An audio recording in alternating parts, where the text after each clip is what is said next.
To me, one of the most important and I think significant ways that I establish and maintain a classroom environment that is conducive and supportive to all learners is through our interactive classroom model. This usually includes, during our Do Now, having students stand up, having them answer the Do Now question that is always going to be on our projector screen being projected up. It's in both English or Spanish, and they're going to have a conversation there. The reason that we're having conversations instead of writing is because I understand writing is not everybody's natural and easiest way of expression, but I think that the oral medium is something that is accessible for all of us because we all talk.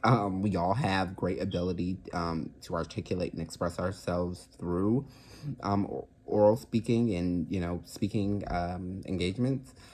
For me, some of the most important ideas to consider around this topic is having students define for themselves what is it going to mean to have a supportive classroom environment centered around the things that me personally, if I was that student, me personally as a student needs. I think our approach now is very holistic and it addresses the students' needs in a very one-size-fits-all fashion that works for us because we do talk and those things are fruitful and they are helpful, and from feedback from the students, they have told me that they appreciate our time where we stand up and we talk to one another opposed to having that in-person just having that written medium available.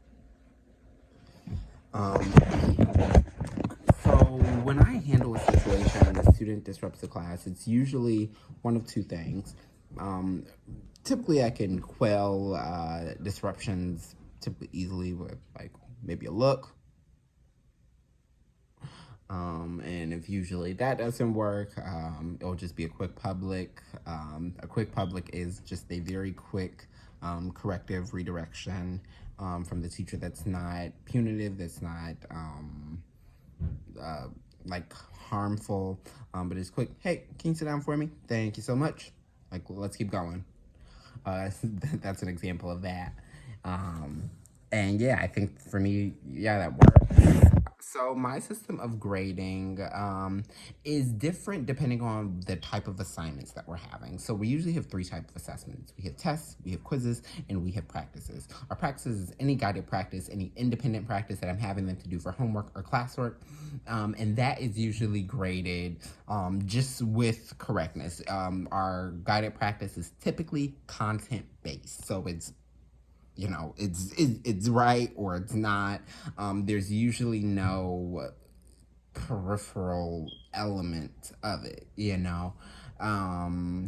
So I don't think grading is everything. I think grading is something that's important for the validation of our being in a school, and it's important to show growth over a period of time if we're talking about literary work or just like student growth. But I don't think it truly sees students in all of their individualities. I think it is a system in which students are asked to fit a certain box in order to be seen as academically successful.